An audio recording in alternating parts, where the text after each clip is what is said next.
Hey everyone, hope you're having an amazing day. It's Mark Wiens. I'm in Lhasa, which is the most important city in Tibet. I've been wanting to visit this city for so long, since I was a kid and learned and actually saw pictures of the Lhasa Palace. But I'm excited to be here. It's an honor to be here. I was invited by Travel China Tibet Tours. Today we are gonna go on an ultimate Tibetan street food and local food tour of Lhasa. But before we start eating, we are going to visit the Lhasa Palace, which is an unbelievable giant fortress. We're gonna walk to the top, we're gonna tour the fortress, but I know you can't take photos. And then after that, we're gonna begin the ultimate food tour. We're gonna eat some of the best Tibetan dishes, foods. I can't wait to share all the food with you in this video.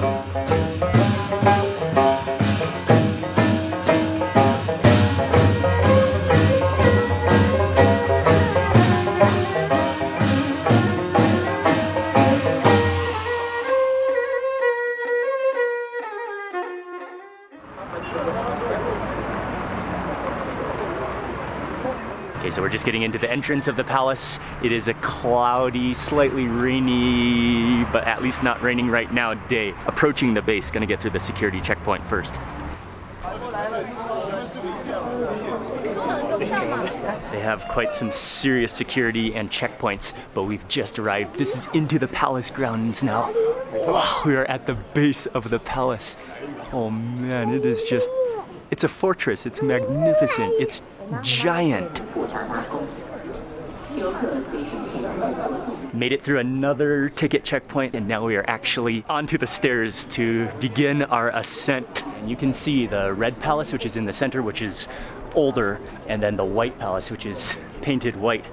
Oh man, and then we've just climbed up about 15 steps so far, and I can already feel my heart beating. By the way, Lhasa is at 3,656 meters, which is 11,990 feet.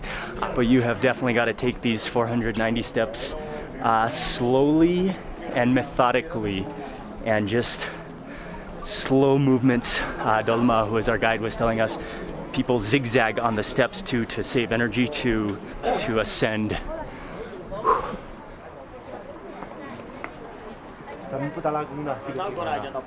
But they do have an oxygen station right there, but I think mostly for emergency purposes if you need some oxygen. Yeah, the air is thin.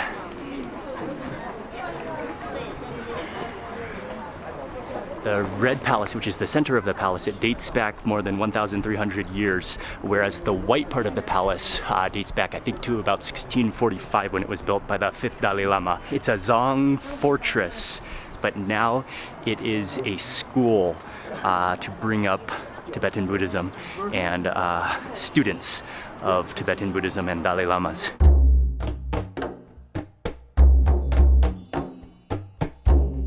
We're getting to the next entrance point, but if you look at these massive blankets guarding this door, these are made from yak wool, which is waterproof and weatherproof, and they can hold up to anything, the yak wool. It's huge, it's just like a drape that just comes down from the windows. Step inside of here, and then the walls are just painted in such well-preserved, impressive paintings. But then up, if you look at the top of the doorway there, those are snow lions, which are the sign of Tibet.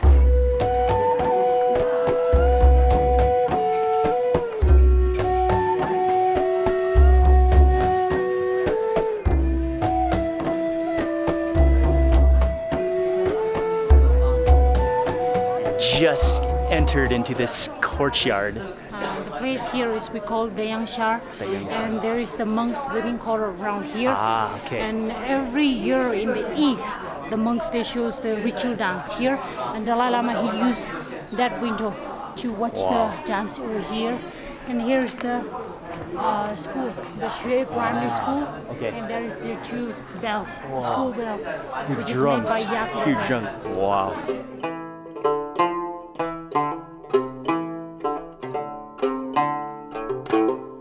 We then take a flight of steps and then a wooden staircase which leads into the Lhasa Palace. Turn off the camera here. We are gonna go inside. I'll let you know how it is when we come out on the other side. But this is really entering into the palace.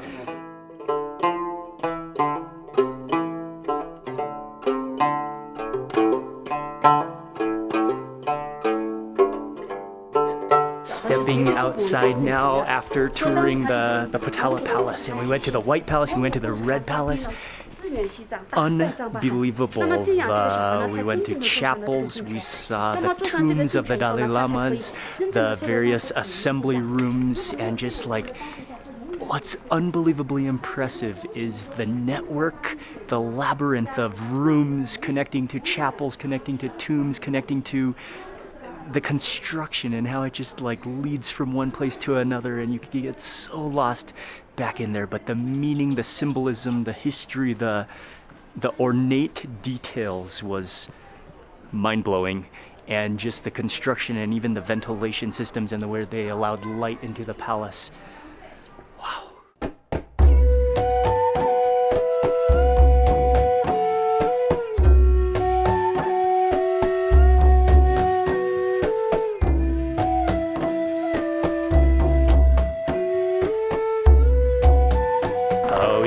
Down from the Potala Palace. Hello. Can you see? Yes. Thank you. Oh, awesome. We made it back down from the palace. From here, we are, again, just look at the majestic views of the palace. From here, we are going to a local tea house. So it is a big part of Tibetan culture to hang out at tea houses, eat some noodles, eat some food, drink tea. Doma is taking us to a local spot.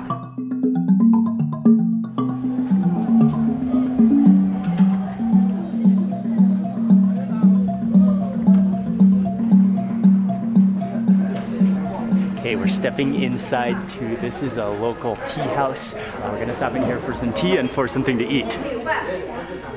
Yeah. Get your own, these are cups? Yeah, for sweet tea. Ah, okay.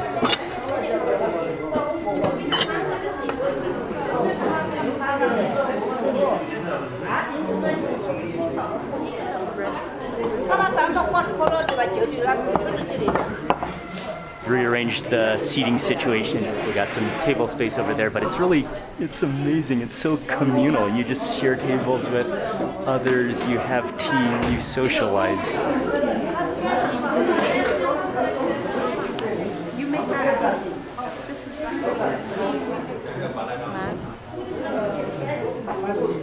So I'm starting off with a sweet tea, and if you look around, most people are drinking sweet tea. That's the drink of choice here. Oh, that's hot. Oh, it's almost floral tasting, but you taste the tea, you taste the milkiness of it, and that's scorching hot. That's really good. And it's not too sweet, just lightly sweet. And the noodles, my bowl of yak noodles have just arrived.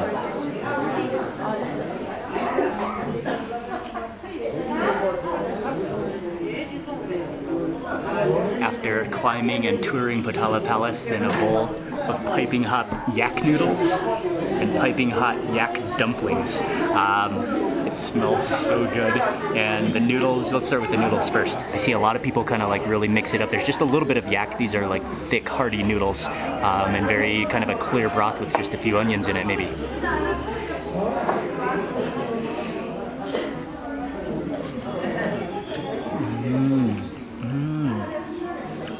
The noodles are very doughy and very soft.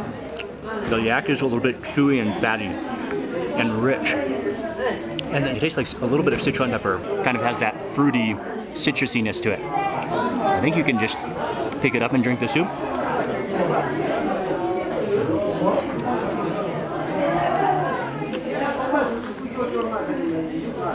Okay, let's try the yak dumplings. And you can already see they're actually very bready, almost like a bready steamed wrapper.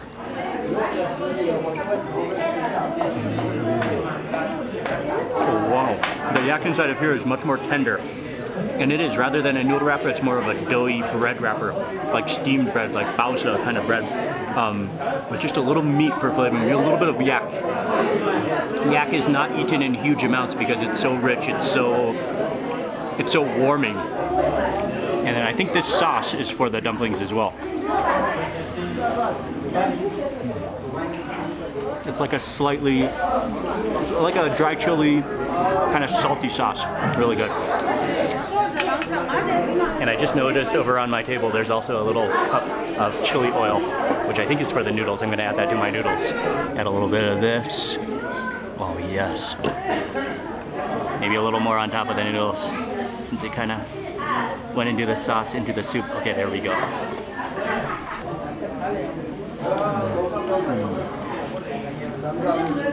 With that chili sauce, you can feel the crunch of the dry chili.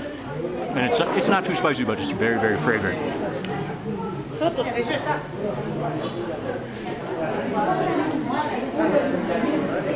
And all of a sudden it's getting very, very busy, so sharing my table, but I'm gonna try, we also got a plate of, these are vegetarian, I think they call them momos, but again, these are like, they're like straight buns filled with vegetables, filled with maybe vermicelli as well.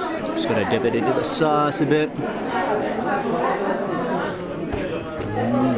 Oh, it's mostly maybe mung bean noodles, but a type of vermicelli in there with some spice, with some Sichuan pepper. With that chili sauce, it's really good. Yeah. To eat a whole plate of that. Oh yeah. People are so cool in Tibet. Very nice, very nice. I think it's okay to just pick it up with your fingers. That's what I see. Uncle picked it up with his fingers. They're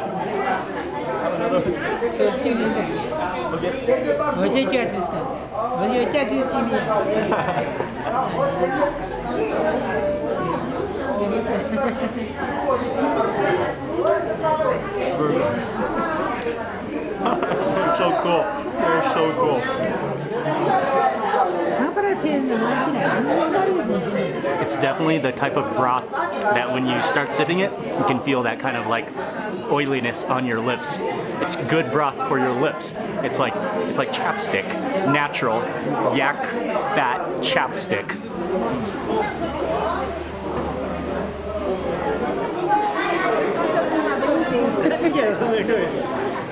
And now trying, this is the black tea, which is also common to drink along with the sweet tea. It's a little bit salty and very, very light tea. Like you just barely taste the essence of the tea. It's almost soupy, yeah.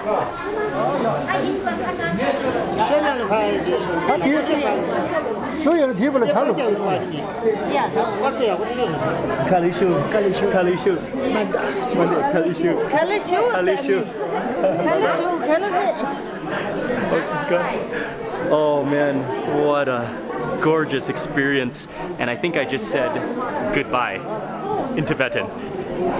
What a beautiful place. What a beautiful people. And come outside, oh man, it is raining.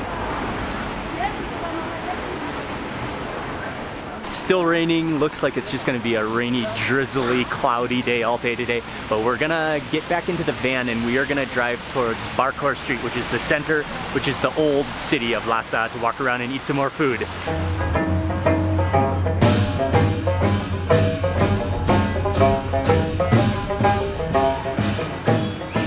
We made it to the Barkor Street area. This is the old part of Lhasa, so there's just networks and lanes and alleys of old buildings, and it's also where the Jokhang Temple is, which is the center of Tibet. It is also one of the most sacred places in Tibet. We're gonna stop at another tea house. This is a very, very famous tea house in Barkor Street.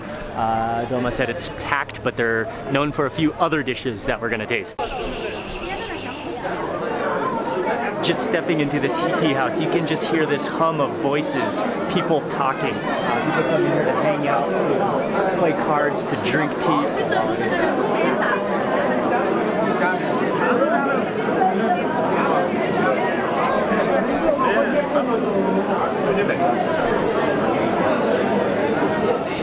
And yeah, it is challenging. You just gotta try to find a seat and sit down wherever you can. This is a really popular local spot. Okay, they're leaving right here. You gotta sit down immediately or somebody else will grab you the table.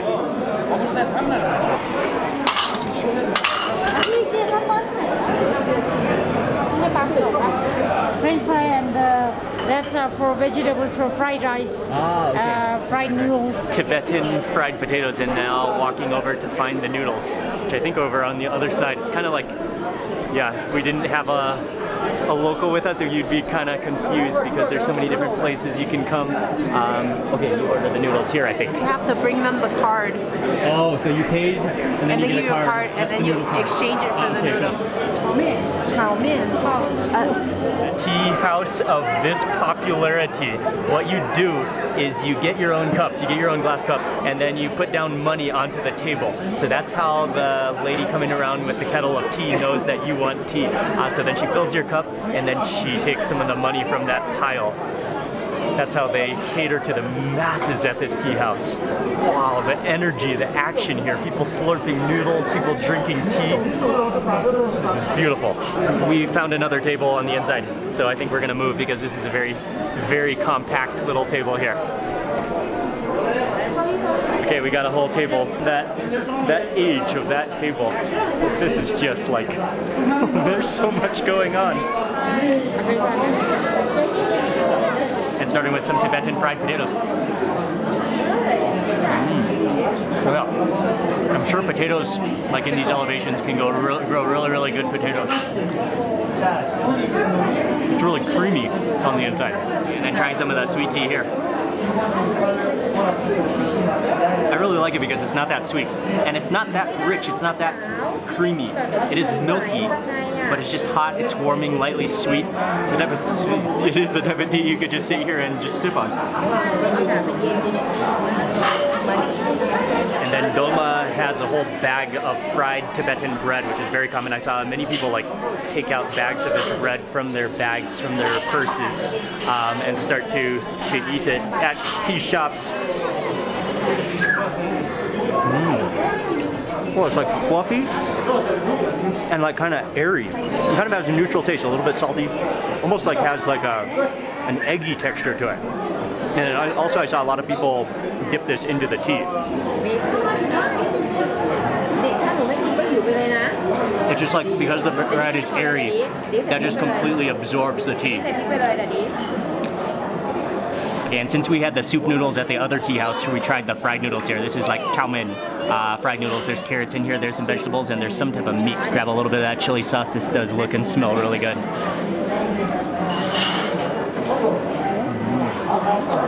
Oh, it is really good.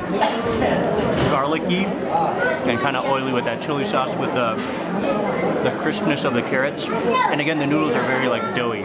That's Tibetan food, like filling, warming, nourishing, and just like it needs to be. You need those carbs, you need that fat with this elevation. That is tasty. Again, what an environment here. But what I think is so cool about these tea houses in Tibet is that they're places for everyone, from young kids to the elderly. Everyone is welcome here. And then additionally, what I like is that there are places where you can come just to chill and hang out and socialize. I mean, lots of people have tea, but even if you don't have tea, you can have food, but you don't have to have food. It's really like fully up to you. It's just a social environment. It's just a place where everybody's welcome, and that's what stands out. Oh, it's like coming back out into the world.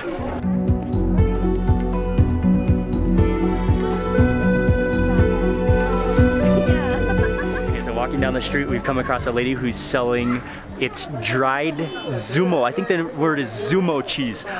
It's a combination of both yak and cow. I think a cross breed. And she says that this is very strong, very powerful milk made into this cheese. So we got a bag of it. But that's like, it's dried, it's light, it's very, very hard. And put it in your mouth, and we'll kind of suck on it. Oh, immediately it's a little bit sweet though. Really, really like rock hard. As you chew and as you hydrate it with your saliva, it starts to crumble down. The taste is good. And then we also bought some of her, she has a basket of fruit, which is kind of like an apple, kind of like a wild berry.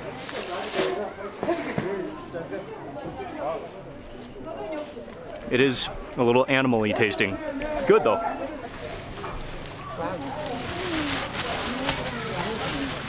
Okay, and now I'm gonna try one of the fruits.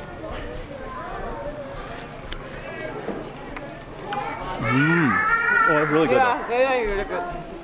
That's like a extra condensed flavor apple.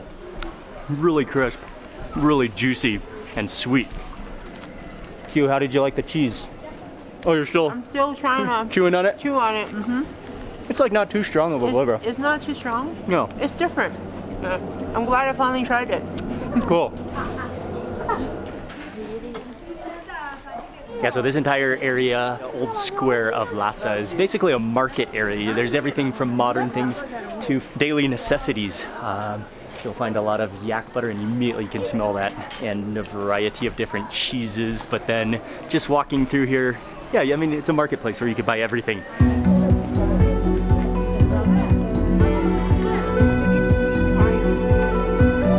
Walking around there also happens to be a huge concentrations of dentists in this area with all the food. Yeah, if you want to shop and then stop and get a cavity removed or a teeth cleaning session, this is the place you come in Lhasa. Got some extra info on the high concentration of dentists in this area because in Tibet, lots of people like to have a golden tooth. I think it's mostly for style, as Doma was saying. So they come here to get a golden tooth, and come to think of it, I have seen a lot of people smile and they have a nice golden tooth. That's awesome. Now that is a beautiful collection of dried yak parts and fat. But yak is often dried to preserve it, and then it can be used throughout the year. So this is like a business square in Lhasa. For many, many centuries, people have gathered here to talk, to negotiate, to do business, especially jewelry and different products. This is the fresh, local, wholesale food market where you can buy vegetables, where you can buy meat, where you can buy all sorts of the essential ingredients that you need for Tibetan food. Some serious chunks of yak butter. There's tea, and what's amazing to me is how much like cookies and candies there are. There's just like shelves and shelves of hard candies. Wow, and that is a good collection of butters.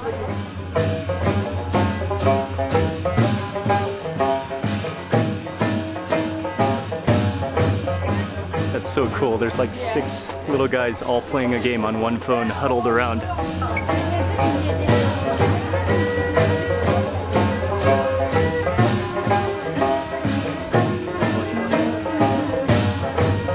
Next up we are stopping. It's just a small little like hole in the wall, little closet sized shop. There's a closed stall on this side, there's a closed stall on this side, but she's whipping up some noodle dishes. You can smell the chili, you can smell the oils. This noodle dish is called lafing, and it's made from, it's this blob, a very jellyish blob of mung bean, not even noodle yet, but it's a blob of mung bean. And as she slices it off, you could just see it like wobble and wiggle, but she slices some off, she puts it into your bowl, she adds on some seasoning, and then she adds on some pickled vegetables, and then she adds on some chili, some green onions, some kind of brothy sauce that smells really good, that looks really good, but that like shaking blob of mung bean, that's great. Okay. Thank you. Can you sit here? Thank you.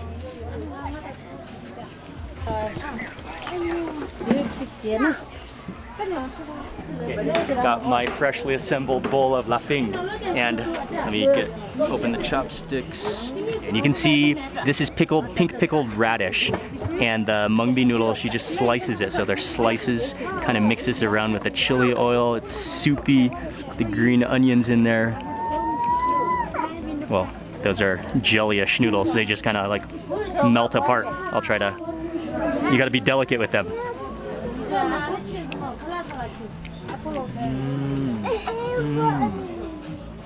Oh, that's delicious. There might be some vinegar in there too, and some ginger. And then the noodles, the mung bean blob, it just sort of melts in your mouth. You've got the contrast of the very crisp radish that's pickled, and then the chili oil. I like that a lot.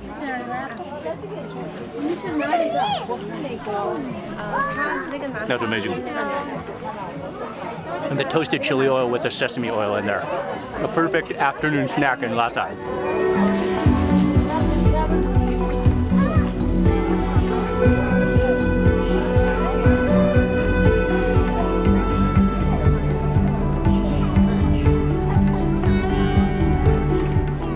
the sun has come out. I didn't think the sun was going to come out today. I thought it was just going to be rainy the entire day. This is great. We're getting some sunshine, a little bit of blue skies, and we are moving on.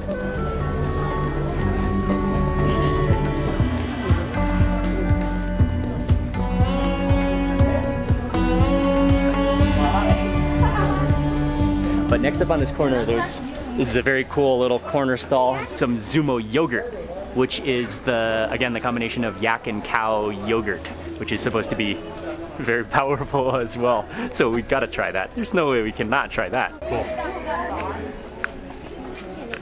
Zumo yogurt. Open up that lid. It looks really thick and kind of bubbly, and then it does get like smoother as you go down.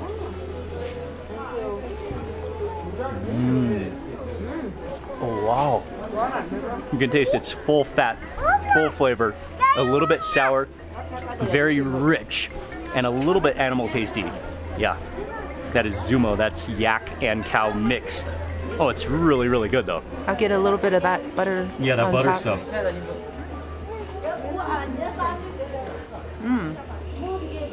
It's not bad. Yeah. It's good. It's rich, right? It's lightly sweet. It's very rich and tangy. Very rich, yeah. It's good. And then conveniently right next door to where we just had the yogurt, she's selling Tibetan fry bread with yak meat on the inside. Let's break it open and see the yak. It's fried. It's like that same type of bread we had at the tea house, but then yak on the inside. There's also green onions, I think, inside.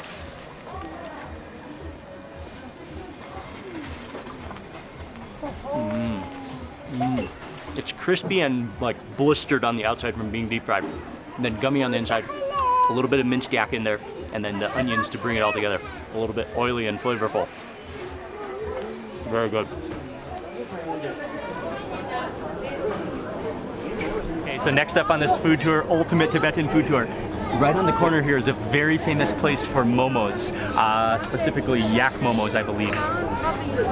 Wow, this is a very cool place. So we've had quite a few momos and doughy things already, but we're gonna stop and I gotta taste the momos here. It's packed and warm. Oh, and they look amazing though. It's packed in here, like there's almost no standing space, but such a cool place. They're in this little room here making the momos, and they just have this entire bowl of yak meat mixed with green onions and spices, making them into like little bite-sized momos. And then, very good. Then they make the trays, and then I'll give you a whole 360 tour. Over here in the back there is where they steam them, and then over here is where you eat.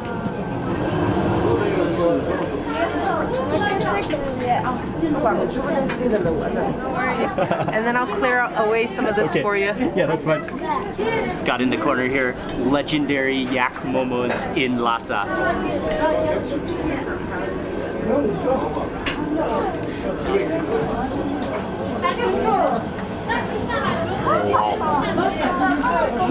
Oh, that's delicious.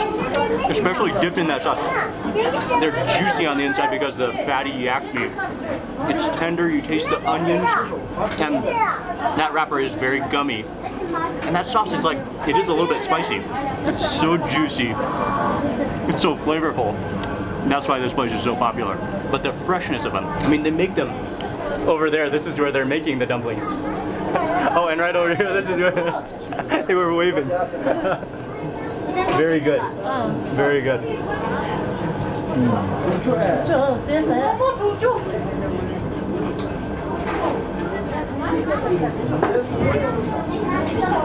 A sad moment. Those are the best yak momos I've ever had. All right. Thank you. Thank you. Doma, those are the best yak momos I've ever had. They were so good.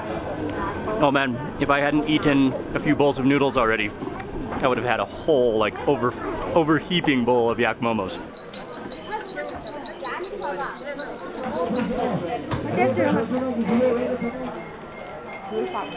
Then when the sun does come out in Lhasa, it's not even hot, but the rays of the sun, because you're so high in elevation, it's so strong. You've got to use sunblock, or a hat is even better. And that's why you see a lot of people even wearing kind of cowboy hats or big rimmed fisherman style hats, because the sun, the UV rays are so strong here in this elevation in Tibet.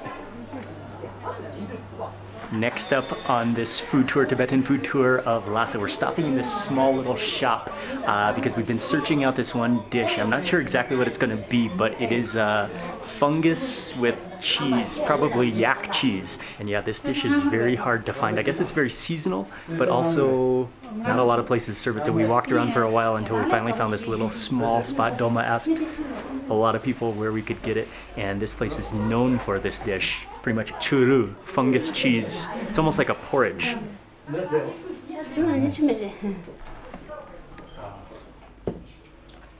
Okay, so it has arrived now. There's a combination of the fungus yak cheese inside of this. Yeah, it is like a porridge. Plus there's chilies, there's looks like some wood ear fungus, and also barley within this, and even a few strands of vermicelli within this porridge, and a couple floating chilies as well. And then also it's to be eaten along with momo, which is this bread, which is this steamed bread. And then I also saw some other people add some of the chili, but I will taste it first before adding the chili.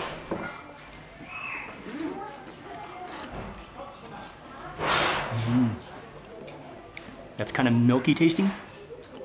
Yeah, a little bit cheesy, a little bit animal cheesy, but very smooth. Kind of yucky, but good. Yeah, that's good. It will be good with chili.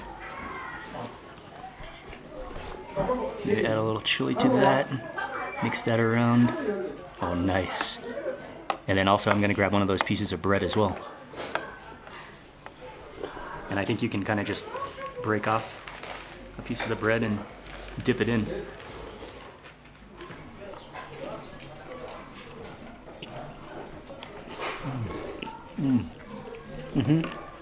The bread works perfectly because it soaks it up. It absorbs that melted cheesy barley liquid. And that's really good with the dry chili sauce. And they serve it to you, this really small spoon. I think that's so you don't eat it too fast, because it's hot, it's rich. You want to take little spoonfuls of it.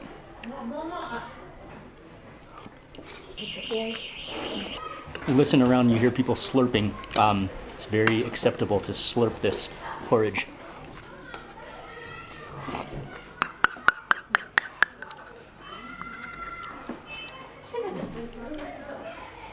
That was tasty. I enjoyed it. But that's rich, that's hearty, that is for sure.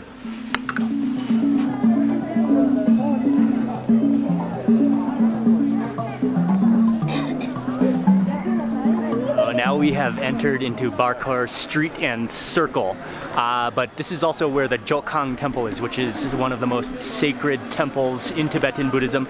It was also built around the 7th century, so the same time as part of the Lhasa Palace. And the ritual here is that many Tibetans, they will do circles around the entire temple. And Dolma was telling me, people will often do 3 rotations, sometimes in the morning and then in the evening as well. And if you just look around, it's so cool. There are shops around, but then we are going to get to the front of the temple where we'll get a view where there's a square where there's a public area. We're walking our way around, and by the way, Tibetan Buddhists, they walk clockwise, whereas the Bon religion, which is the native religion practice of Tibet, they walk counterclockwise. But we're just approaching the front of the Jokhang Temple.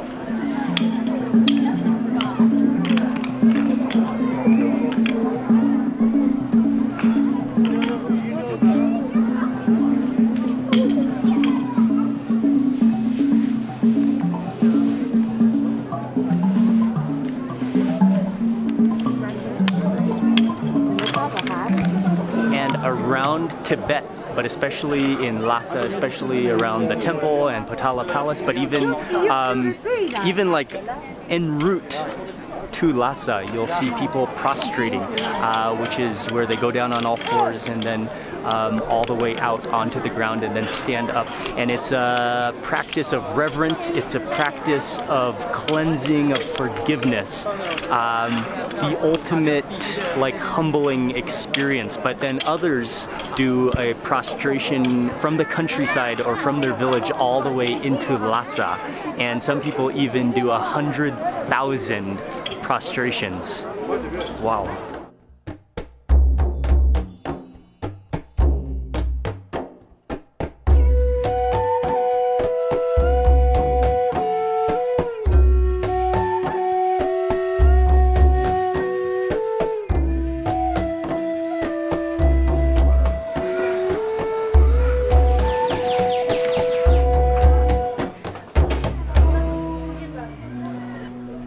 dinner tonight to wrap up this Tibetan food tour. We're going to a Tibetan restaurant, and you, from the walking road, you come inside, you come up the stairs, and I think they have an assortment of Tibetan food here.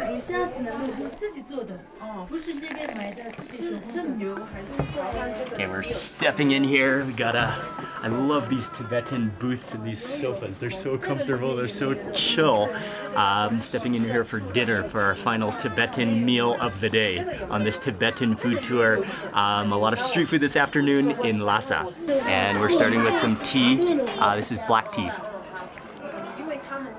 Oh yeah, that's very salty. Salted black tea. It grows on. Okay, the owner here, she's so friendly, she's so cool. She invited us in the kitchen to watch her making some of the dishes. We ordered a few Tibetan dishes. One of them, which she said is her specialty, is yak meatballs with tomato, which she said she makes herself, so she's getting ready to cook. Well, she's chopping up the vegetables now and just brought in some chilies.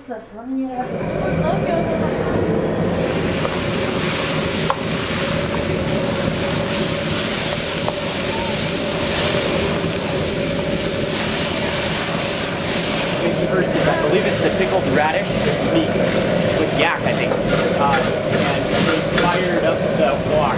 Oh, right out of the wok. The pickled radish in there, the meat. Oh, it smells so good.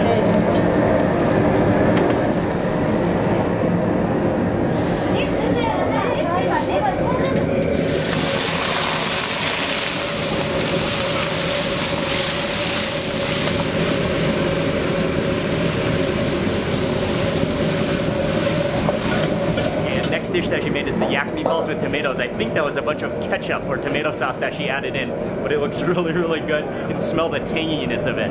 That looks really good. She is a master on the wok.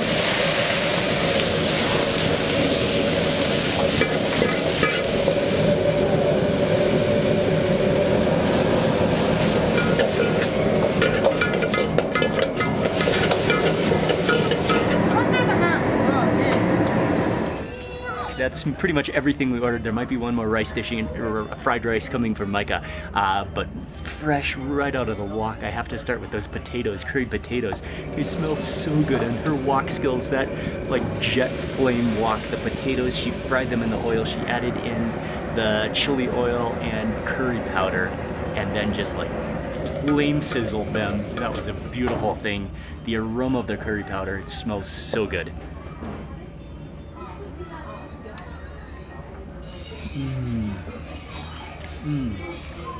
The curry powder, I think it was Indian curry powder.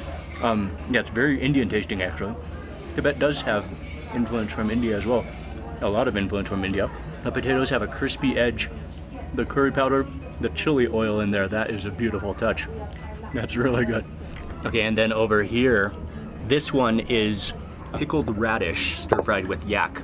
And the whole sauce is pink because of the pickled radish and the pinkness of them.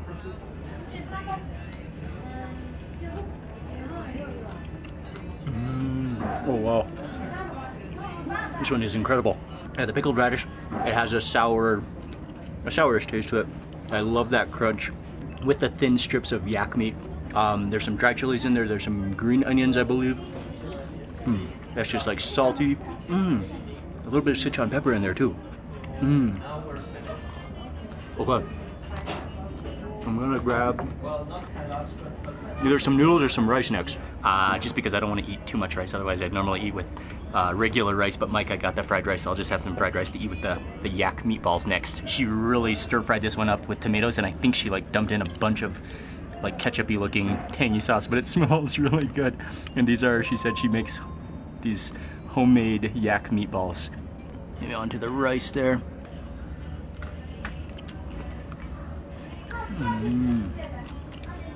It's like a sweet and sour sauce. But those are really good meatballs, yeah. Actually, it tastes quite lean, firm and lean. And yak is actually very like, it's very high in protein. It's just like very meaty. Sauce is a little bit sweet. I'll go for a few more of these potatoes into my bowl and then add some of that chili sauce.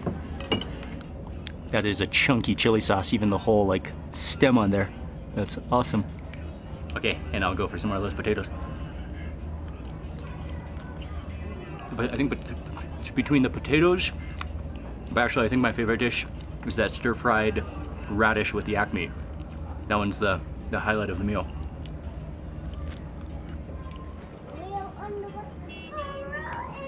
That's a really chunky chili sauce. There's even leaves in there, maybe bay leaves, or I'm not sure.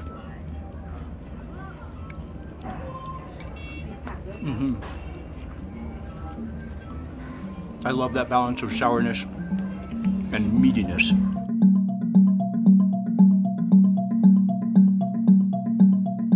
That was a very filling dinner, but I think most Tibetan food is very filling, very hearty, carbs and yak meat and slightly oily, but today has been an amazing day. Big thank you to Bruce and Q and the whole team from Travel China Tibet for inviting me to Tibet.